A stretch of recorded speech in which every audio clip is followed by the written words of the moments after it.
ભાગવું કેમ પડે? મારા પ્રશ્નોના જવાબ આપી રહ્યા છે આપ. સર બાકી છે. તમે તમારા પ્રશ્નો મારા પર પૂછો.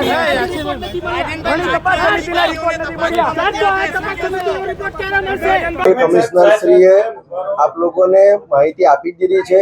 આના માટે અમે લોકોએ કમિશનર શ્રીને સૂચના આપેલી હતી અને એના આધારે તપાસ કમિટીની રચના થઈ ગઈ છે.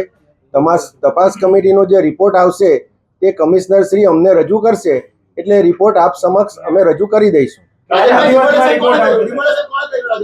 હું એ જ કહું છું, તપાસ કમિટીના માટે નિમાઈ ગઈ છે. આ હાઈકોર્ટ મેટર થઈ ગઈ છે. આના માટે હું હમણાં જવાબ આપી શકું તેમ નથી.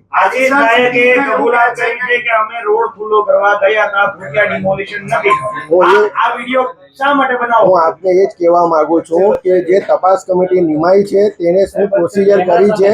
2 થી 3 દિવસમાં આપ લોકોને કમિશનર શ્રી તરફથી એના માટેની માહિતી મળી જશે. કેમ કે એ તમામ તપાસ કમિટીનો રિપોર્ટ મ્યુનિસિપલ કમિશનર રજૂ થશે અને જો એના પર કોઈ પણ એક્શન લેવાના હોય તો મ્યુનિસિપલ કમિશનર શ્રી લેશે અને જો શાસકોને પાસે પણ એમાં એક્શન લેવાની જરૂર પડશે તો અમારા તરફ સ્થાયી સમિતિ અને સામાન્ય સભામાં એની દરખાસ્ત કરશે.